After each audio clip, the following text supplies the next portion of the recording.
Ladies and gentlemen, welcome back to Cabin Fever Podcast. I am Sean Evans. I am one half of the Cabin Fever crew. The other half is old Matt Whitney. I'm currently recording this intro on Fiesta Island in my van. I'm looking out my front window, my side window, and listening to the waves slowly lap against the shore, watching boats go by. There's a sailboat out there, a couple of tuners cruising along, a couple of people playing with their dogs. Vanlife, pretty good. Alright, so please sit back, relax, and enjoy today's podcast. We talk about the van life, me just getting my feet wet and trying to get my shit organized. We talk about the hashtag #MeToo. We talk about Hollywood and Kevin Spacey. We talk about bike life and beyond.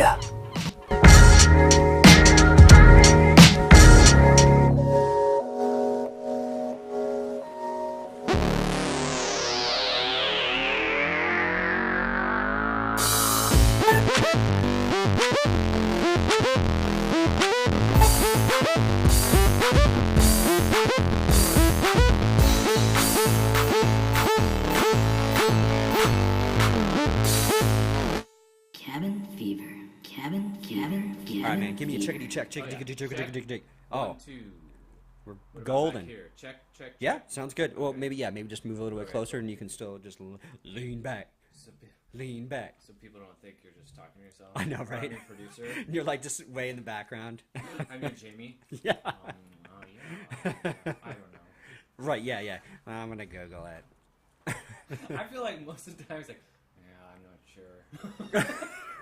Right. Like, dude, how'd you get this job? I know, I always think You're that. the luckiest man in the world. And today I was thinking, like, oh, he doesn't really know how long these are going to go either, unless someone has a time frame. Right, exactly. But they're like, I was listening to Bert Kreischer today, and he was talking about, he's like, yeah, my first time on Rogan, we went like 5 hours. And I was like, what? I'm like, I don't think Jamie plans for 5 hours. No. Crazy. Oh, I think if Joe Rogan wants you there, you're there. And sometimes they do 2 podcasts a day. They just, I think they release them on different days, or I guess they do it live on YouTube, so they probably come out the same day. Yeah. I couldn't imagine doing just 6 hours of podcasting straight, and then, like, for Joe, who's got to be on top of his game, whatever the 2 new guests are going to be, it's just like, man, you got a lot of thinking, a lot of talking. Right? Yeah, but he's just living his dream, though. You know? Oh, Jamie or Joe? Joe. Oh, yeah. You know what I mean? Oh. So he's putting on people that he's interested in, and so it must be like fucking Disneyland and everything. Oh, I hope absolutely. they make a video of this studio he's in now. I It really sounds want to see this. Yeah. I'm picturing it just being this huge, open, I don't know, warehouse thing. Yeah. They got float tanks. They've got archery, a sauna. Archery, yeah. And then inside is like a rebuilt version of his old studio. I was like, that's fucking So amazing. funny. It's like Wayne's World. They just rebuilt his basement. Oh, yeah. In the blue screen. Yeah. Delaware. We're in Delaware. Dude, we're back, and we're not in the cabin. The cabin is no more. Oh, well, it's still there, but I don't have access to it anymore. Right? I burned that motherfucker down. The gym's like, finally. Yeah. Excuse to get rid of it. Unpermitted building. Oh, right, exactly. No wonder your rent never really went up. I know, right? Yeah. Good thing. Yeah, I didn't have to pay a deposit or anything like that, so that's nice. Oh, you didn't? No. Sweet. Well, we'll see. There was a broken something. I don't know what you're talking about. Several burn holes. Right, yeah. Yeah. So we're in my apartment today. This is the first podcast in upstairs. Matt's cabin. Matt's cabin. Yeah, I like that. It is kind of cabin-esque. Yeah, we're on upstairs. Yeah, apartment. nice We little got this, vaulted ceilings. Vaulted ceilings with panels. It's an old apartment. I want to say like 60s, 70s. Well, tell the story. I mean, this isn't your first apartment in this complex. Yeah, so it's a 6-unit apartment complex, and me and my friend rented a downstairs unit. That was 5 years ago. Crazy. That we happened to find a 2-bedroom, 1-bath place, and we were there just a year. And then he got married and got a house, and then I left.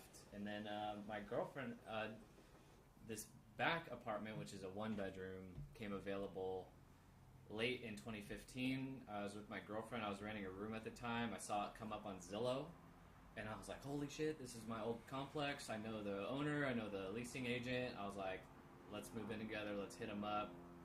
Emailed that night. Got the apartment like a week later. Perfect. Yeah.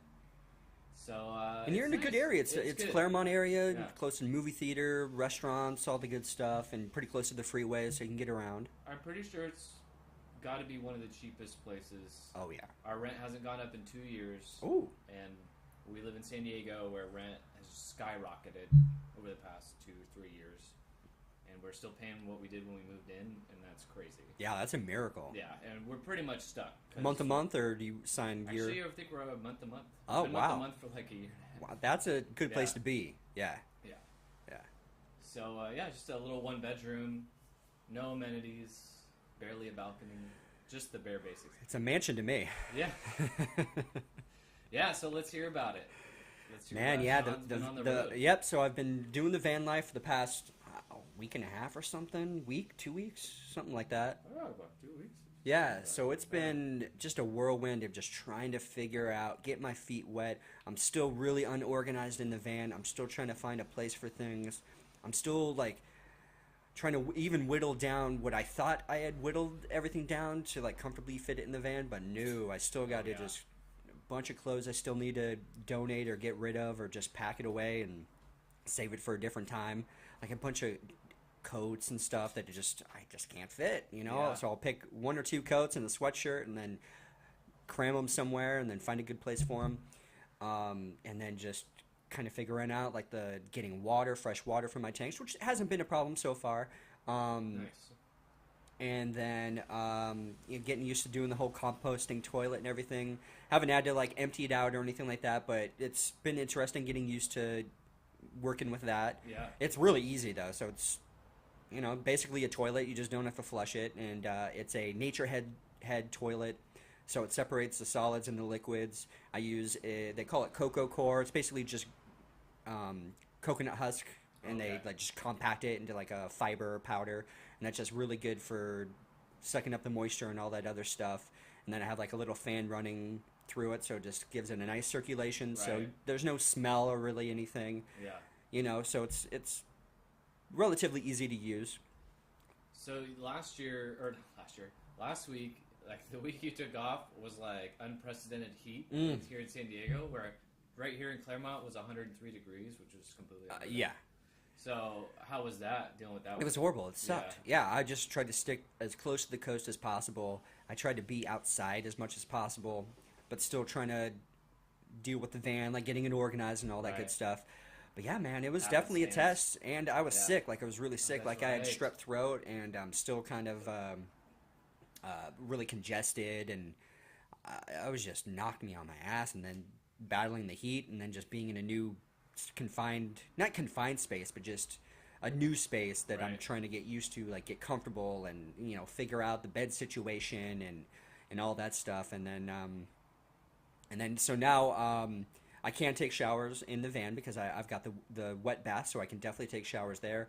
And then I also got a 24-hour fitness pass, so I'm starting to work out a little bit, which has been nice. It's been so goddamn long since I've been in an actual gym. Yeah. But it's nice to kind of be back in that kind of atmosphere and kind of like finding some good machines that I like working with, and then hopefully down the road, once I get the van situation settled, I like to do things in stages instead of overwhelming myself. So I want to get like my next plan, like down the road, is like get like a good workout plan. So I'll do like arms and chest one day, do the whole legs one day and all that stuff. So get a good plan going, and then of course, really the real reason that I got the membership was just so I could take long ass nice showers and not have to worry about wasting water or anything like that. Nice hot showers. Yeah, absolutely. Yeah. They have nice facilities. Oh too. yeah, and they're all over the place. So I got a good membership. It's kind of pricey, but I'm just gonna try it out for the year. If I like it, if I don't like it, whatever. And then once I start traveling, I'll be able to go to a bunch of 24-hour fitnesses around the country. So I'll be able to stop in there, and I won't just be confined to like certain San Diego, or because I also thought about doing Planet Fitness, which is a little bit more lower grade. They don't have as many like cool amenities. I don't think they really have pools or saunas or anything like that. Yeah. It's really just basic workout equipment and a couple cardio machines.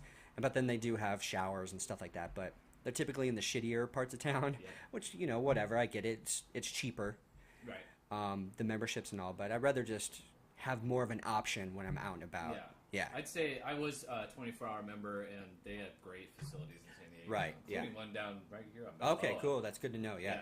But this Balboa one's like a super sport. I don't know if you're a member. I know the memberships are different. Yeah, I'm the membership I got. I think I just don't have access to the top echelon ones. We're probably like in like LA or something where like celebrities go. Oh, I know what you're talking about. And they do have one in San Diego, but it's like La Jolla or something like that. Exactly. Or Carlsbad or something. Which I'm like, I'm never gonna find parking in that area anyways. Let alone trying to like go work out with the rich and famous. So I don't really give a fuck it's like about all that stuff. trainers. Yeah, exactly. Just looking at you like, where's your trainer? Yeah. Dude, so I've been going to the gym again, and the first day I went in, I'm like, I feel like I've gotten stronger because of my job, so I'm like busting out these machines. I'm like, oh shit, look at me! Right. You know, Yeah. I injured myself. Oh shit! I pulled like a muscle in my arm, and I couldn't even extend it out for the next 2 days. Fuck. I had to go to my. Did it bruise up or anything? No, it didn't bruise up. It was just incredibly painful. And then I went to this masseuse that I've gone to a couple times now, and just told her, and I'm like, something's up with my arm, and she just did this crazy fucking rub it and out, and it felt amazing. Right. I was fine after that, and I've been fine. Yeah, right. But Yeah. It was like, I was like, I don't know what's going on. She's like, you're getting older. You went too hard. Like, I'm like, oh. Oh, reality check. Thank you. Yeah. Sometimes I forget. Yeah. But I still can't believe we're turning 33. Like that seems like so weird to me. I'm like, sometimes I have to remind myself. I'm like, oh yeah, wait, how old am I? I'm 32. Okay, yeah, right. I'll be 33. I do, yeah. Fuck. Yeah, I struggle with it. I remember you and I were hanging out. We went on a hike at Cuyamaca. Which we do need to start doing more often. Oh, definitely. Absolutely. Yeah. And it was like must have been November or something, because it was right before we were turning 27. Oh shit. And I remember I've noticed you do every single year. You're like, you always bring up our birthday. And you're like, how does it feel? What do you think about it? Yeah. And you did it that year. You're like, we're about to be 27. I was like, yeah. And then I just had remembered we were listening to the Mikey show a lot at the time, and like LOB at the time was like 27, or she was already 30, but she'd been talking about 27 being one of the best years of her life. Oh, and I remember I threw that out. I'm like, she said 27 was like the best year, and you're like, I remember you're like, huh, I like that. Anyway, it just came to me like today. I was just thinking about that. Because, dude, when you're in your 20s, I don't know if it's you're programmed that way or something. You're made to feel like you're getting older or something. But I'm like, really, I felt like in my 30s, I'm just like, I feel like an adult. Like, I feel like I've got like the world as my oyster. Like, I felt like, now it's like I put all this pressure on myself when in my 20s to feel like I needed to accomplish something or be at a certain place in my life. But it's like, fuck that. No, it doesn't matter. Yeah. I think we're just introspective dudes too. Yeah, very much so. And that's why I ask you, because we're so close in age. I'm like, how the fuck is he feeling about turning 33 is going to be, or turning 27 or whatever? I think about the time I'm like, you and I, like, we've had to like come up but see ourselves through everything. Right. We've always had to work, look after ourselves, blah blah blah. It's not like we had these like crazy 20s where we just like could throw caution to the wind and do whatever the fuck we wanted. Because realistically, we had to maintain a level of responsibility. Absolutely. And I'm glad too. Like, that's what I've felt about my 30s too. Is like, oh shit, like I feel like I kind of have a lot more experience than a lot of people lamenting their fucking student loans or not being able to pursue a career. I'm like, bitch, I've had to work this whole time. So. Exactly. It's like this is nothing new. And then I've just talked to people that too like lament like so hard, like, oh my gosh, like responsibilities, like everything's coming to an end kind of thing. And I'm like, no, for me it was like a kind of gradual, like, okay, now I'm coming in, like I'm kind of coasting into this, like, I don't know, I've in a way like never felt more free. Oh yeah. Yeah, and especially pursuing like the kind of goals we're getting into now, I'm like, that's crazy. Like, we're doing a lot of things different than our peers, but it just feels a little bit more like freeing as I'm going along. Oh, too. for sure. That's podcasting. That's reading. That's kind of like a different route. Oh, say yeah. for sure. Yeah. But I'm stoked. So yeah, I forget our birthdays are like a month away, but like, feel good. Oh yeah. Yeah, definitely. And look, we're going to be celebrating it, you know, going to EDM shows and just having a good time. And really, I think it's just a nice, positive way. And even just getting closer into 2018, like, to me, this just seems crazy. It's like 2018. Wow, graduated. I graduated in 04. You graduated in 03. Just like, what the fuck, man? It's crazy to think how far removed we are from that. Living in Ramona, living with our parents, out on our own, have all these like fun plans in the future, and and just taking responsibility and going out there and having fun and doing something creative like this podcast, or with you're dabbling in photography and things like that. Yeah. And got rid of your car. You're doing the bike life now. Like, it's crazy. I love that we're doing different things. Making moves. Exactly. Yes. Yeah. Because, man, life can, if you let it, get real stagnant and real stale real quick. And then you're resenting your work. You're resenting a relationship or a friendship or whatever it is. Right. It's just crazy. You got to keep it fresh. You got to, and then at least be on the lookout for other things that might interest you. Pick up a new hobby. Like, Right. Joe Rogan is so inspirational, man. Like, he gets into archery, and now it's like taking over his life, and he's going out on these crazy hunts, and like, you know, just taking on one thing like that can just completely change your trajectory, and then you're off experiencing other new, fun, creative avenues of life. Yeah. Just so much. It's so great to know that people are. And he's 50 years old, so it's like, and I don't know. It's just like, it's definitely opening up my mind to like, really, age is just a number. It's just take care of your body, make sure you're feeling good, you're operating on a good level, and a lot of positive things can happen. Yeah. I've noticed too, and it's like, I try not to get ahead of myself, but it has been like almost a month now, like me straight just riding my bike to work and stuff, and I just noticed like my focus is so different because I'm not allowing myself I would just kind of like space out a lot.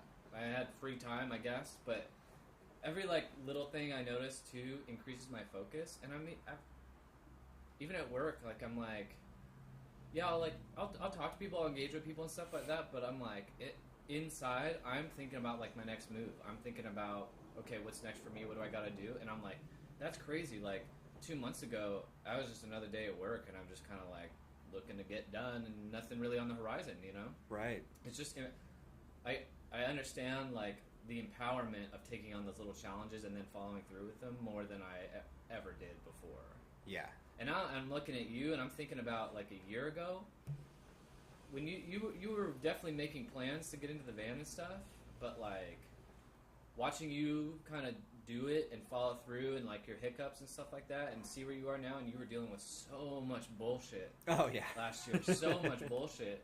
To see you come out on the other side, like I'm excited for 2018. Just kind of see what you're gonna do, because like you draw so much inspiration from the people around you. Oh, for sure. And like Jason Hypes, who we've had on the podcast, absolutely. He's doing something very similar, you know, with his life, and it's just like I'm so glad to have these relationships too, because it's like now when we get together, it's gonna be so different in a way that we're like all three on this kind of different trajectory kind of thing. For sure. Like, fully embracing life a little bit more. Yeah, and just to remind everybody, Jason Hypes, he will be venturing on the PCT, the Pacific Crust Trail. I think his plan is early April? He was doing an early one, so like late March. Late March, okay. So so that is so exciting to me. And just, and then knowing Chaz and Chelsea, who have already experienced it and did the majority of it. Yeah. I'm just so excited to see Jason's journey and kind of follow his his adventure on that trail. And he's got a lot of fun plans in store that he wants to kind of do on the trail. And we'll definitely have him on a couple more times before he heads out, and hopefully we can actually go out and send him off on his way. It would be awesome to do a quick podcast with him beforehand. Oh, God, Yeah, because I'd never been out there before, and I would want to just check out, like, okay, this is like it. Like, you're starting off at the border of Mexico in the desert, and you're just going to walk north. It's crazy. Absolutely. Yeah. I just remember my brief time, 3 days. Dude. Yeah. You clocked in some miles, though, but man. You did it. I remember, though, the shift in, like, imagining doing that to actually participating in it, and also coming with it and be like, you know, that wasn't that bad. Like, obviously, I didn't experience the worst of it, but at the same time, I was like, oh, this is very feasible. It really did kind of, like, knock me out of... And it was... And I probably said it back then, it was, like, even kind of hard to come back after the 3 days. I was like, I just got my momentum. Right. You know, so I'm so excited for him to do that. Oh yeah, and he got to hike it a little bit with Brent, right? The PCT, probably last year, earlier this year. I guess it would have been this year. Yeah. Yeah. But yeah, I could definitely foresee Jason just doing the entire thing. He's just going for it. He's got a strong will. Oh, absolutely. And I'm pretty sure he's gonna just leave his job. Oh, that's what he's planning on, leaving his job and probably getting rid of his apartment. He's got a sweet apartment in North Park and seeing where his life takes him after the trail. Yeah. Man, that's exciting. Yeah. Love shit like that. So cool. So van-wise, everything's working out? Solar panels? Yeah, so far I'm getting used to, since the sun's going down earlier, I've got to manage my power sources, so I really don't use too much of the actual van power because I just have the one house battery, so I don't really use those lights too often. If I do, it'll just be for a couple of minutes. I've got like this little solar powered, I think they call them fairy lights. It's just like a little strand of like really nice lighting type of thing. Like little LEDs? Yeah, little LEDs. Yeah, exactly. The ones that you see in van pictures. Right, exactly. Yeah. So I got some of that, and I just clip that on, and really it just runs all night. It's just a little solar panel on it, so it's like really don't have to worry about that. And then I've got these little like they're like fake candles. It's just like put a couple of batteries in them, and they change colors and things like that. So just like nice mood lighting, just kind of chill. I can work on my computer. I can edit photos. I can watch YouTube or whatever.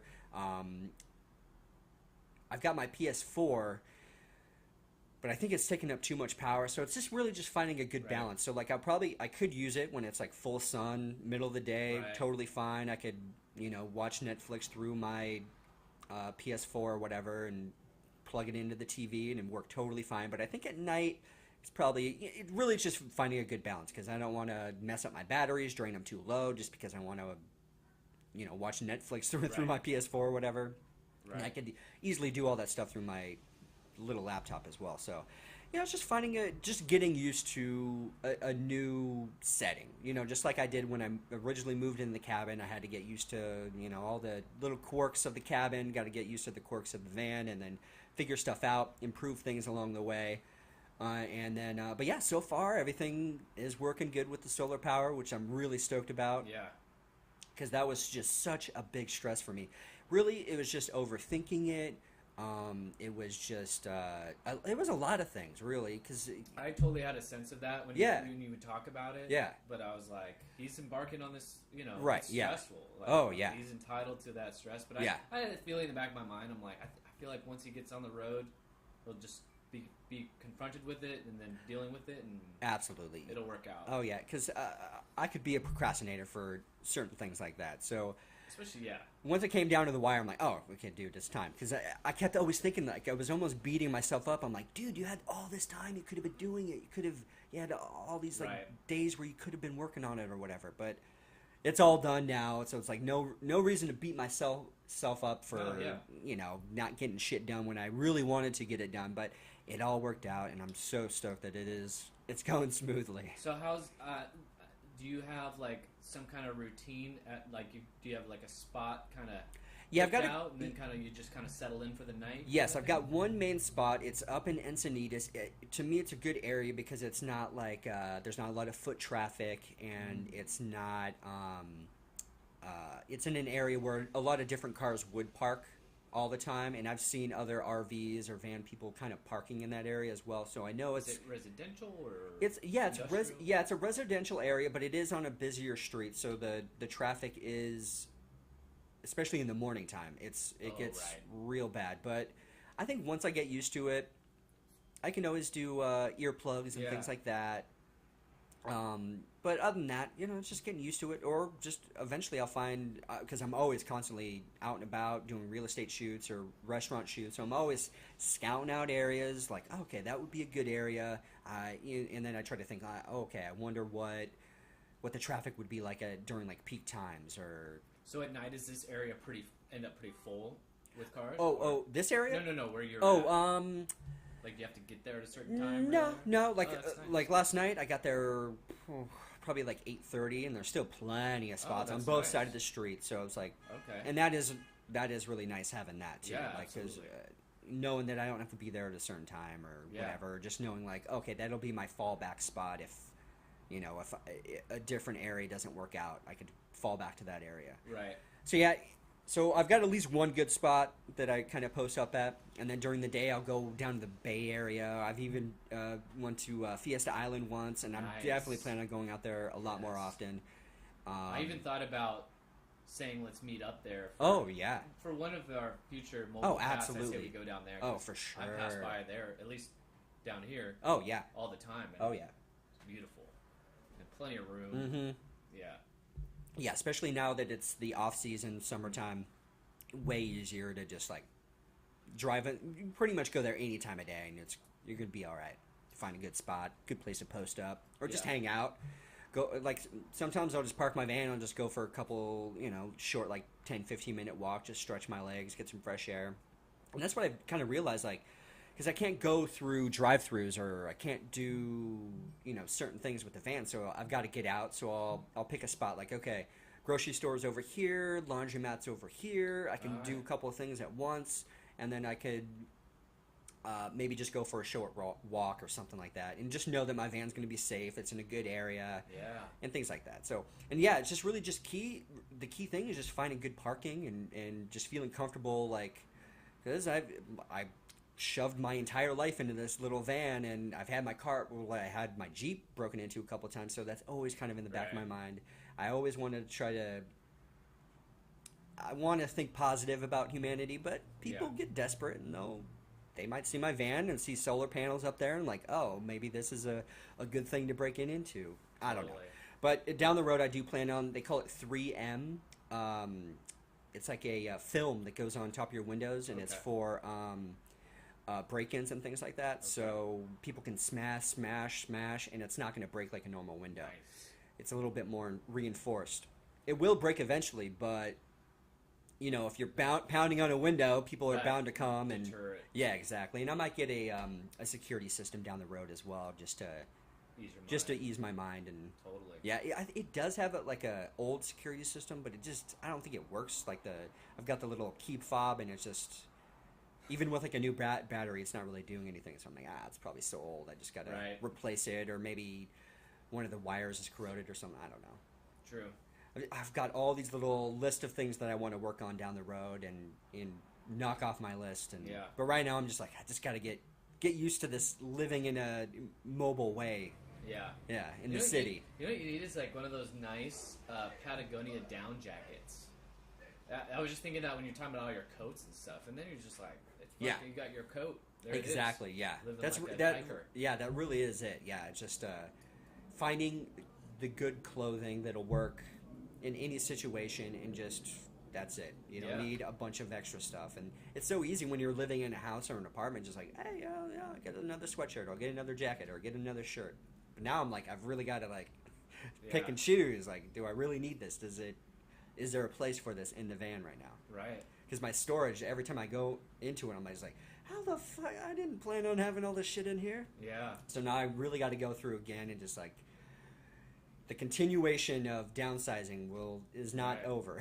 That's so great though, Yeah. because I know, like, especially I'm sure after a few months, you're just gonna be like, especially maybe once you start traveling a little bit too, you're gonna be like, I don't need any of this shit. That's so true. Yeah. And I've already got it on my list. I've got to plan a trip. I got to get out of San Diego. Like I've got to just go be in the quiet of, maybe I'll go up to Palomar Mountain or go out to the desert or something for like a week or something, and just really immerse myself into something different. Oh, man. Yeah, utilize the van for what I really Yeah. bought it for.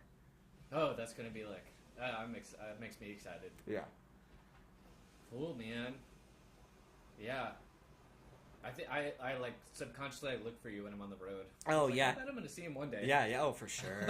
I always look like at Costco trucks or random trucks. I'm like, is that mad? Is that a Costco thing? What's going on over here? Totally. Well, I didn't have too much on the agenda. Honestly, except catching up with you because this is an exciting time. Yeah, dude, it's definitely a life change. That's for sure. That is for sure. I have to be honest. The last little thing I took out of the cabin, and I was like walking up the stairs, and then I looked back down. I'm like, that was a pretty little sweet setup I had there. That was. Yeah. I feel really lucky that I did have the opportunity, and I did find the cabin when I found it. And the guys that own it, we call them the Jims. They're Jim and Jim. So they live up in the main house, and they have two other guys that rent rooms in their house there, and they're all really nice for the most part. And then I don't know. I just felt like I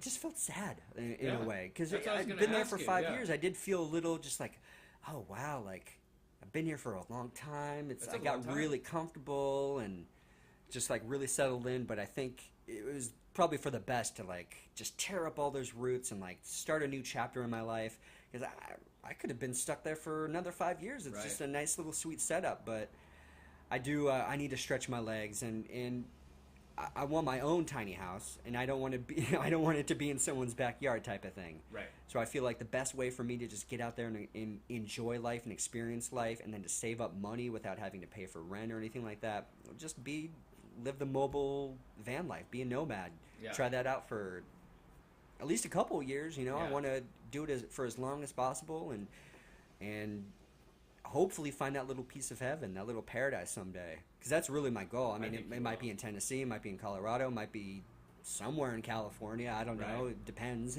Yeah. I was gonna ask if you got a little like nostalgic just Oh, leaving. so much so, yeah. Because Yeah. we had a lot of fun podcasts there. I mean, the majority of the podcasts were recorded in the cabin, and when I first moved in, we had some fun parties and little gatherings and stuff there, and Yeah. I was just fun. It was just good times. It really was a little treasure. Yeah. I remember when you first got it too. I was like jealous. I was like, "This is incredible! Like Mhm. what you found here." And I think it did. I think a lot of memories. I know you went through like some ups and downs during Yeah, that for time. sure, and yeah. I think that pulling yourself out of that what you knew to be a comfort zone. Yeah. And embarking on something like this, it's just gonna like fucking excite your brain. That's You know, and really you're just on the cusp of it too. yeah, man. That's really it. Yeah, right now I'm just getting my feet wet, just getting used to living this different lifestyle, and then once I get comfortable, like I feel like I will just start exploring. Really, Yeah. what I want to do is just get out there and experience life, do different things. And then just we've talked a couple of podcasts ago. There's just a couple of different YouTubers and stuff like that. They go out to these desert spots or just random areas, hot springs. Like it just fueled. I'm tired of watching it on YouTube. Like I want to Right. go out and experience these things. Like it's fun to watch a 10-minute video on these hot springs, but she's there all day. I'm talking about this chick named Wonder Hussy that goes to hot springs, these ghost towns and different places around California and Nevada. And I want to go there, man. I want to do these fun hikes, go down a hot spring and hang out, smoke some joints and have a beer or two and Dude. just chill.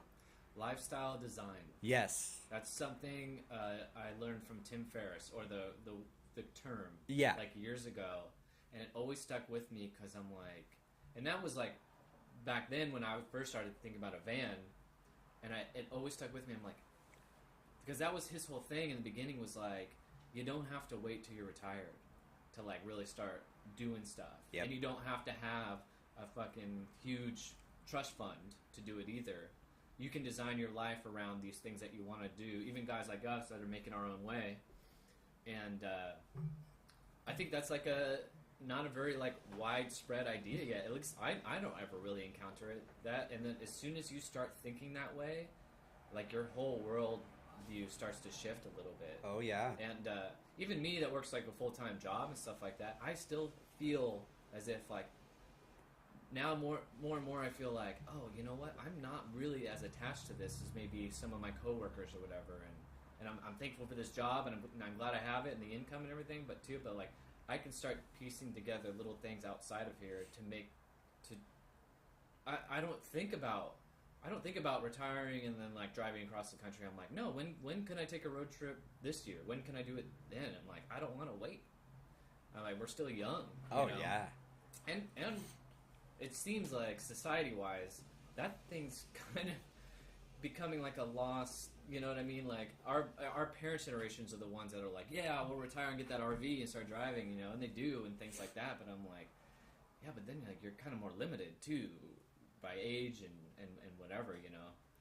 So I don't know where I'm going with that. I'm just the lifestyle design thing was something I wanted to point it out. And that's what you're doing. Oh, you know? yeah. That's such a great term. I love that he coined that. It's so great. And I watch a lot of these nomad people that do the van life or RV life, and they talk about that all the time, you know? Yeah. And a lot of these retired people, they're not really going on, like, 10-mile hikes into the middle of, you know, Utah or whatever to see the arch or whatever. They're just hanging out at the campsites, you know? Right.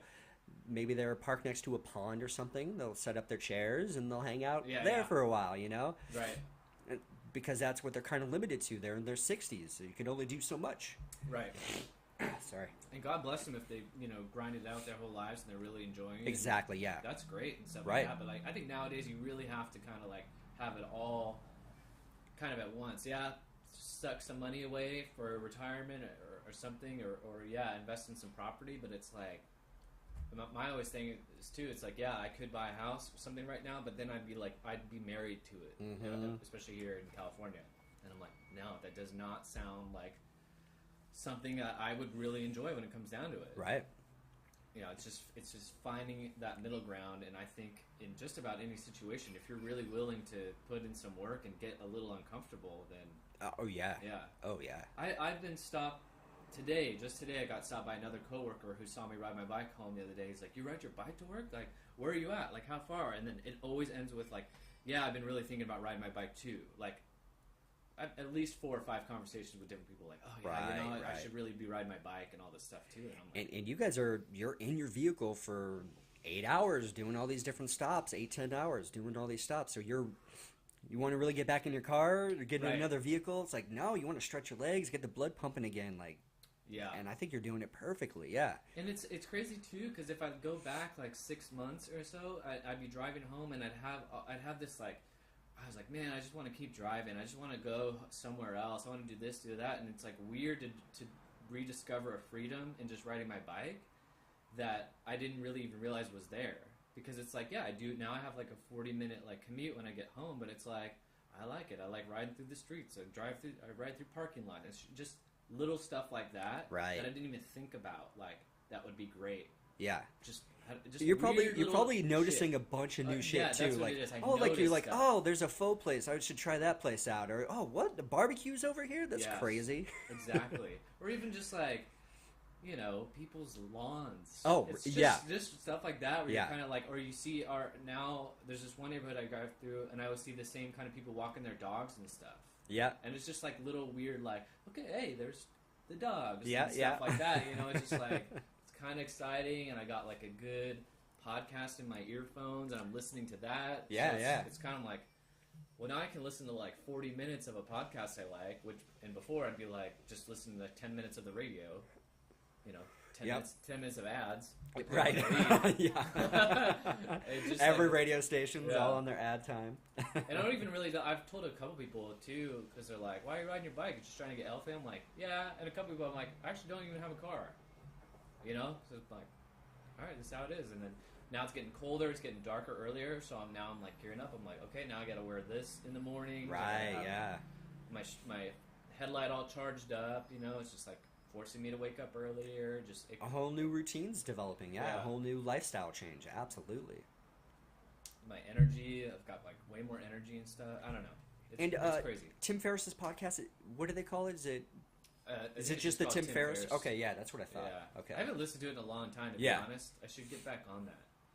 But what I was getting caught up in his podcast, he's talking to pros, to guys who've figured shit out and they're doing things a different way.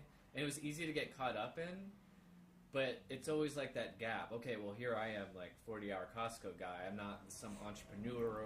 You know what I mean? Yeah. Like, these are like guys on the forefronts of their field. But then when you break it down, and he always does, he breaks it down to like small, actionable items that you can do, and I think you just start to find like a little middle ground. Oh yeah. I know I keep going back to my bike, but it was like that's a middle ground for me. That's a way to pay off unwanted debt. Yep. And to get exercise and like to open your mind creatively, and it's just weird to ride a bike again. I just haven't ridden one since I was a kid. It's just like, oh yeah, I remember how fun and cool this was, But then you're like always wanting a car. Oh yeah. Then you're inundated with car payments and gas and all this shit, and they're like talking about how gas just went up. Oh yeah, because the tax and all that. You, I know. Yeah. You don't have rent. So yeah, exactly. Like, yeah. Balances exactly. Yeah, man, it's good. It's good stuff. Not to shift too much. No, we can shift wherever. Okay, yeah. It was like a couple weeks ago, but I want to talk to you about the Me Too. Oh, okay, yeah, okay. I wanted to get I'm glad we waited a little while to get into it, because I wanted to get into it too, but... Yeah. So, kick it off. What do you think about it? Well, I'm sure anyone listening now would know about the Me Too hashtag. Yep. It was to bring awareness to sexual assault, unwanted sexual advances, things like that. Things I feel like because it's just been blowing up in the media because of like Harvey Weinstein coming out with Kevin Spacey now. There's a couple other actors and these other producers that they're calling out. Wide open, yeah. So at first I kind of reacted just like I do to anything that's going around social media, and I'm like with an eye roll and like, what the fuck is this? Yeah. But I have to say that when people close to me, were just putting that, it did send like a shiver through my spine a little bit, to where I was just like, oh yeah. It was one of those reminders to me that I'm like, yeah, being a chick is so different. It really is. Yep. And yeah, they have to deal, even though I'm not out there fucking catcalling or doing whatever. Exactly. It's just happening. Because I think we're both on the same page there, because we're both human beings that aren't. That's not in our mind frame to do something that would be unwarranted towards a woman. To me that's very important, to not do something creepy or anything like that. And what really woke me up to it was being at the Ookay concert, the Ookay show, and there were. Behind us, there was a group of girls that were pretty fucked up on MDMA or very drunk or both, and they were just all over the place. And like one of the girls, like grabbed me around the waist, grabbed my hands, like very touchy feely. Right. Me too. She touched me in the dick, but that's okay. I kind of moved her hand up because I knew she's a little fucked up. But then I started to notice a couple of guys had those little shark eyes. They saw blood in the water, and I'm like, oh, these are the fuckers that take advantage of girls. This is the guy that would, if she didn't have her group of friends there, he would have snuck her to the corner and maybe did some shit that she, just because she's not in the right frame of mind to make a decision, because maybe she's too young or she just went a little overboard that night or whatever it may be. But they're seeking that out.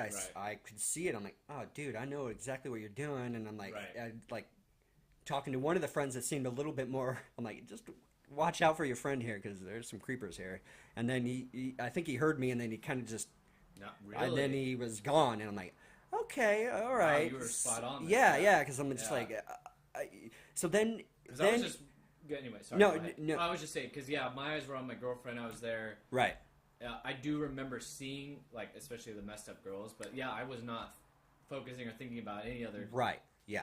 Dudes. Obviously, another dude could see that I'm with her, and obviously, probably if they were smart, not try anything. Oh, absolutely. But like, I would not have noticed some, like you said, some predator, basically. Exactly. Yeah.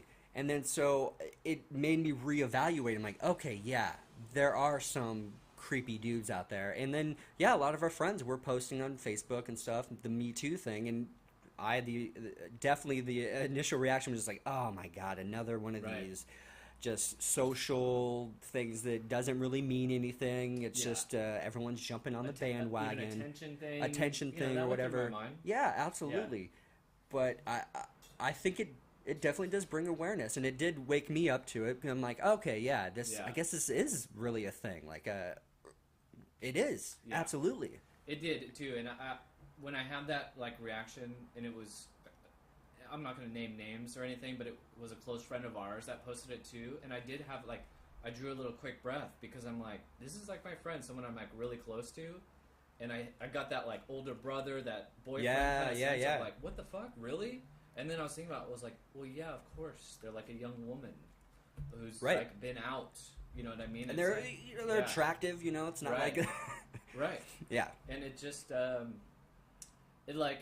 and then I think if you have any sense at all, you reevaluate your own behavior. Like, oh shit, have I ever made a comment? Have I ever done this? I'm like, yeah, I probably have. Yeah, inadvertently. Because I was trying to think back. I'm like, I have, and I do remember. I'm not proud of it. I was very drunk. We were out downtown. I remember grabbing this chick's butt or patting her in the butt or whatever, and I feel kind of ashamed that I did it, and I don't think there's any excuse that I was like browned out, basically. It wasn't like a very good night for me when it comes to thinking and being conscious of what I'm doing, but I do remember that moment, and I do remember that's a moment where I'm like, oh shit, I really fucked up there. I shouldn't have done that. Right. It's pretty fucked up. And I remember you and Jason were like, okay, it's time to go, and we got out of there pretty quick. So it's just, it does happen, and it's just, I feel bad that, actually, I just feel bad that so many of our friends have had to experience it, but that's why I was like, women live a much different life than men do. And then I was like, actually, I think we're definitely not alone in that.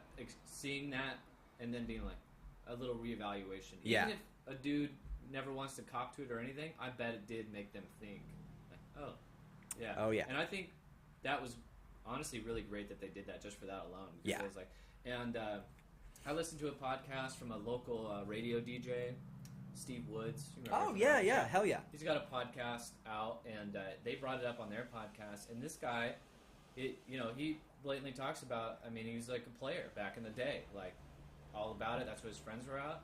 And he said, he's like, I wasn't a creep. I was never like one to do unwanted things to somebody. But like, I could be that guy, like, hitting on girls that maybe weren't interested in stuff like that, and then he's like married now with a kid on the way, and his podcast was most about all the lamenting he was doing, and I was like, I was so glad he had the confidence to bring that up and put himself out there and say like, yeah, that really hit me hard, because I was like right there with you, and I'm like, I guess I'd be like super innocent compared to this guy, you know what I mean? But I'm like, it was just it was eye-opening, and I'm just willing to bet it was eye-opening for a lot of people, and it made me like rethink, just think about the women in my life, and you're like, yeah, I don't want them to experience that at all, and people that would make a stance against that, or I think it becomes one of those slippery slopes of like, oh, they wanted it, they're asking for it, they put themselves out there and stuff. It's like that. That's like, yeah, maybe they're putting themselves out there, but it's like you don't have to be aggressive. You don't have to be manipulative. You don't have to like do any of that to be with women or something. Like women are just like us. They want to be with men too. You know what I mean? It's like you don't have to be like that level. And then it made me reevaluate the stuff that's being blown out in the media, where this guy is basically like using his power to get these women. And people are critical. They're like, why are they just now coming out? Why are they just saying it? And it's like, because you're literally scared. you know? Absolutely. And to throw something like that, especially like your industry and stuff, yeah, I could even see like, yeah, you know, it's just easier for me just to like fucking let it go and just like move on and be like, oh, don't put yourself in that position. But yeah, you don't want to just immediately go out and just like yell to the world. I could see that. Absolutely. And I've heard, and even him in his podcast, he shared a story about a gay man that he worked with at a party drunkenly came up to him and felt him up. And he was just like, whoa, like, and he was like, his reaction told the other guy like, oh, that wasn't right. And then they talked about it, and he was like, I'm so sorry. And he was like, yeah, man. And obviously he wasn't going to go out and be like, this dude touched my junk, you know, fire him and stuff like that. He excused it, but from the Me Too thing, it made him go back and reevaluate. He's like, yeah, that was like really scary and really just like so uncomfortable, and it just, to think about yourself doing that to someone else, it just shined a whole new light on it. Like, right. Oh my God. And I had another friend, male online, who shared his own stories because he's really fit. Like, he's really good at fitness, but like he'll have people, men and women, just kind of come up and just grab him or touch his stomach and stuff. Like, totally unwarranted. Right. And I'm like, yeah, like that's super uncomfortable. Like, absolutely. You know what I mean? That's definitely. Like, yeah, like it's just a boundary thing, you know? And it was a powerful thing, yeah. Oh, for sure. Yeah. Absolutely. Damn, I forgot what I was going to say. Oh, yeah. So with the industry of Hollywood, like, this isn't new. Like, it's called the casting couch. Right. I mean, that is a real thing. That's a legit thing. That's an absolute thing. Men and women do it. Like, older women that are producers will get young men these parts if they do certain things for them, or take them out on a date, or expect some sex at the end or something like that. And they're just as attractive as Harvey Weinstein. So it's like... Right. Totally. But I totally get that someone would not want to be that first person to say something. But thankfully, someone did, and then it just... the wave of people that feel like, okay, I guess I feel brave enough or confident enough to say that this happened to me as well. And it's been happening for a long time. Like, this dude, he had insurance money basically set aside for his sexual misconducts. It just blows my mind. And this was like an accepted thing within that whole industry, and which is unfortunate. And now it's coming about, now they're talking about children in the industry, and like that's been a whole, like the whole pedophile thing that's steeped in that industry, unfortunately. Yeah. And like shit's got to be really, really figured out. I mean, look back at Drew Barrymore. She was going to parties at 14 doing coke and getting drunk. What do you think was happening with these older guys? Right. I mean, of course they're going to take advantage of this poor little girl, and then it snowballs into like this accepted thing within that organization, that entity or whatever. And now it's out in the open, and now people got to pay the piper and face the consequences for it now. And hopefully it'll clear all that bullshit out there and get some real, hopefully some, I want to say morals, but at least some good judgment out there. And well, if it's affecting like us, it's got to cause a rift through that lifestyle and those circles where it's like they're going to be like really self-aware now, like, oh shit, people will actually go out and people are losing jobs over just allegations, which gets a little murky too. I feel like it's way too easy to accuse somebody like with no proof and stuff like that, but it is such a sticky situation of like, well, just monitor your behavior and know that like if something's not cool, you need to at least bring it up and, and settle it or something. I read a great article that was kind of in response to it. It was just like a think piece or whatever, but it was about someone basically took it and said like, look, this is like the end of Hollywood. And it brought together a lot of points. It brought a struggling movie industry basically, and it made me think like, this is a response to a culture that's been permeating in this small circle and stuff as far as like entertainment, movies and stuff like that. I'm like, maybe it is time for that final blow to kind of just shift it completely away from that, because it's like Hollywood was a established thing for so many years, but now it's like you want to produce something, you want to put something out there. Now there's so many avenues to do that. Yes. And you don't have to be in LA or Hollywood to really make things happen. And hopefully it's going to like blow it wide open to like, okay, we don't have to like, you know, he was the head of Miramax, which produced like a crazy amount of films and obviously connections and super wealthy and stuff. It's like now you don't really have to do that. So good. Push it away from that kind of thing. Where you got this one guy with so much power who's blatantly abusing his power to the point, like you said, there's insurance money to back him up. It's like no one wants to treat the problem like, oh, well, we have got so much money. Who cares? You know, Bill O'Reilly lost like $32 million to a harassment claim. Yes. And then Fox basically gave him all that money back as like a bonus or re-up his contract or whatever. Basically, they were like, okay, well, come back. You know, you're a ratings grab. So, and then like you are just never going to see something like that again, which is great. Yeah. So fuck those people. Absolutely. Yeah. Absolutely. God. So much money, you know, it's just like you could do so much good, and yet you're just like really filth when it comes down to it. I just hope it makes a lot of people reevaluate their actions and shit. Like, oh, me too. Yeah. Me too. Me too. Me too. Yeah. No, it really is. I mean, just like you're saying, like it's permeating throughout our culture, and it is making people just reevaluate. Like, let's take a real look at this. And I think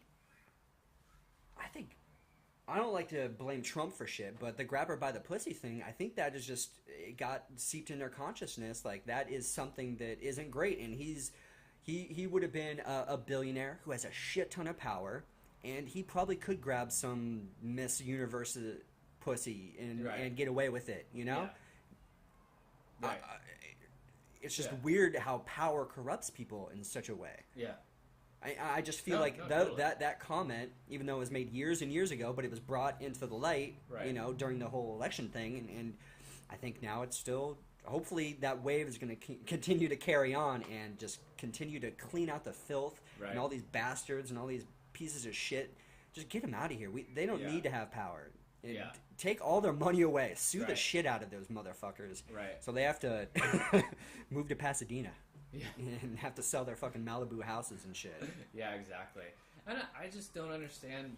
I mean, this obviously this is another like completely bird walk or whatever. But it's like one of the things I've always said too is just like, how do people like align themselves with someone like Trump and think he's like with you in a way when you aren't wealthy, you don't have the connections or the power, stuff like that. Like he may say things that like maybe excite some part of you, but that's probably excitement that derives from like you fantasizing about another life that you could have. But realistically, like you're working your 9 to 5 and stuff. Yeah, you're not going to some party on the weekend where girls will suck your dick because you're a powerful. Because who you are, yeah.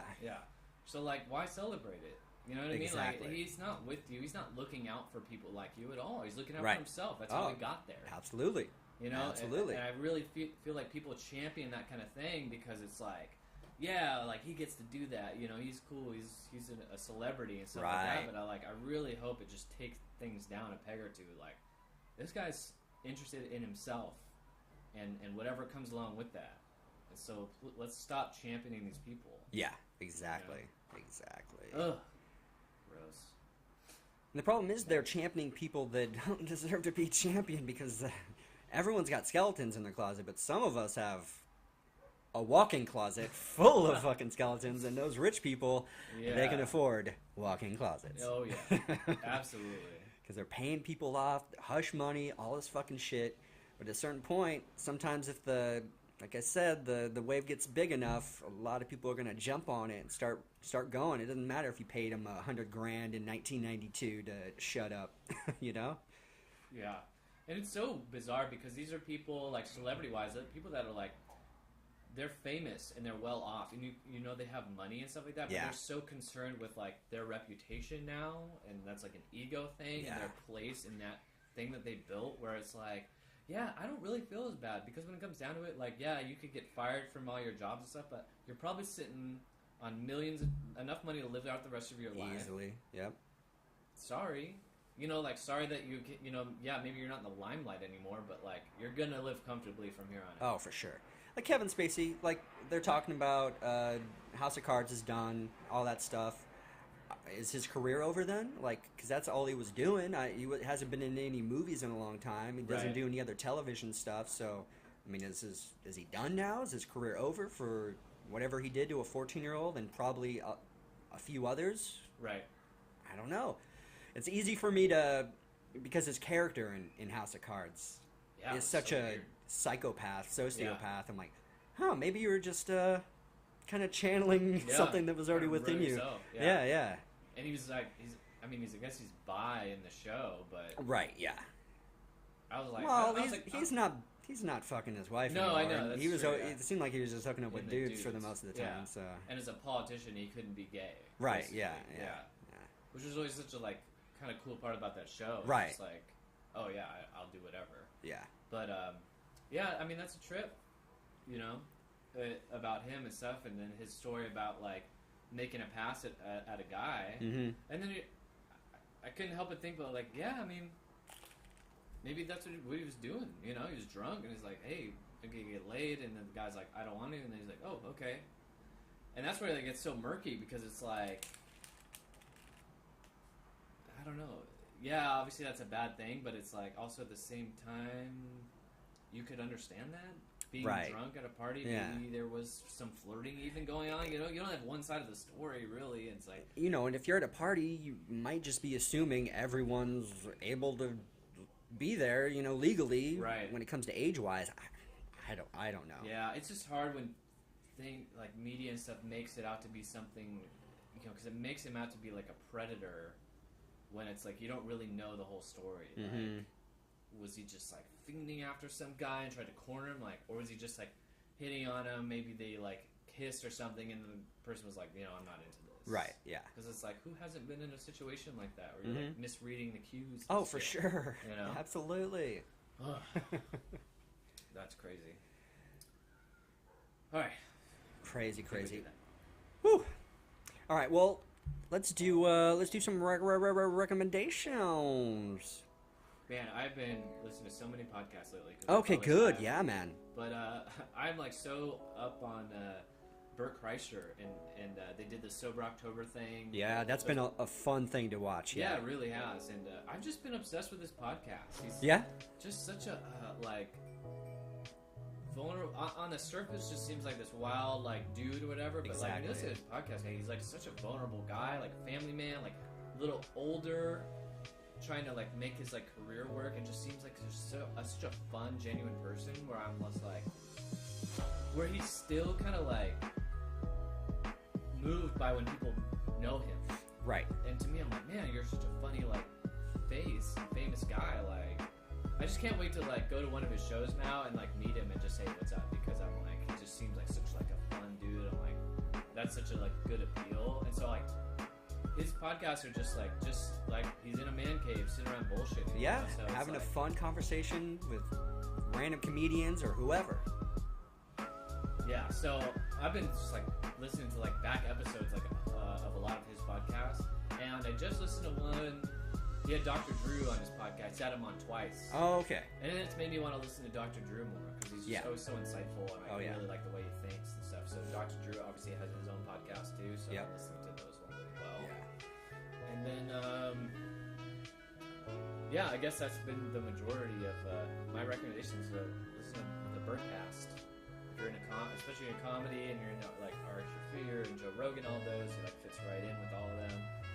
And they all have such great fun chemistry. It's just great and motivational too. Like they were doing hot yoga, and I was definitely. like, I could try that. I could do it. Oh, So for we sure. talked about it. Oh, yeah, yeah.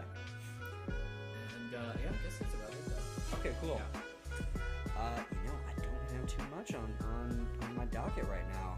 Just been so consumed with yeah. all this other stuff, and I'm like, where is my book to write shit down? Like I'm still a little unorganized right now with all my shit. For sure. So yeah, I don't have too much, but I would definitely recommend Ookay, the DJ Ookay. So it's Ookay. Look him up, YouTube, you know, all the, you know, different ways of getting music and all that stuff. We got to see him not last week, the week before. Yeah. Put on a hell of a good show live. We're just an all-around great set. So I definitely recommend just check him out, and just really EDM. I'm still just full force in the old EDM. I love it. Gets me moving. Puts you in a good place. Yeah, it's nice to work out too, and or go for a nice walk or something, and it's just good. Cool, man. Yeah, buddy. And then of course the Vanlife. Definitely recommend that. So yeah, you can find Cabin Fever Podcast at Cabin Fever Pod on Instagram. I've been trying to post memes, make my own memes, and just try to, grow an audience and whatnot, and just have a good time with that. And then you can find me at Sean Evans Photo. That's SeanEvans on Instagram, and all those other fun places. And Matt Winnie, where can the good people find you? On Twitter. Yeah. Pac-Man. It's great to be back at the podcast. Yeah, buddy. The podcast is mobile now, so we'll be all over the place. Yeah. Bye.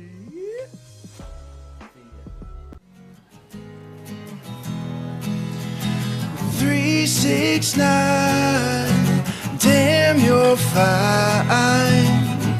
Suck it to me, baby, one more time. From the window to the wall, until sweat drops down my balls. Oh, these bitches crawl. Oh, ski, motherfucker. Oh, ski, goddamn. Oh, ski, motherfucker. Oh, ski, goddamn. Show the crunk. So fresh, so clean. Can she fuck that question? Been harassing me in the mind. This bitch is fine. I done came to the club about 50 times. Can I play with your penny line? Club wanna say I need to calm down. Security guard gon' sweat me now. Cracker drunker than a motherfucker, threaten me now. 369. Damn, you're fine. Well, suck it to me, baby, one more time. From the window to the wall, until sweat drops down my balls. Oh, these bitches crawl. She coming up in the club, I mean she work it. And I like to see the female twerking, taking her clothes off, fucking naked. ATL ho, don't disrespect it, but pop your pussy like this, cuz Yin Yang twins in this B.I.H. Little John and the East Side Boys with me. And we all like to see the ass and titties. Back it up. Back it up. Back it up. Back it up. Stop and wiggle with the ass. Stop and wiggle with the ass. Stop and wiggle with the ass. 369. Damn, you're fine. Suck it to me, baby, one more time. From the window to the wall, until sweat drops down my balls. All these bitches crawl. Oh, ski, motherfucker. Oh, ski, goddamn. Oh, ski, motherfucker. Oh, ski, goddamn. Thank you.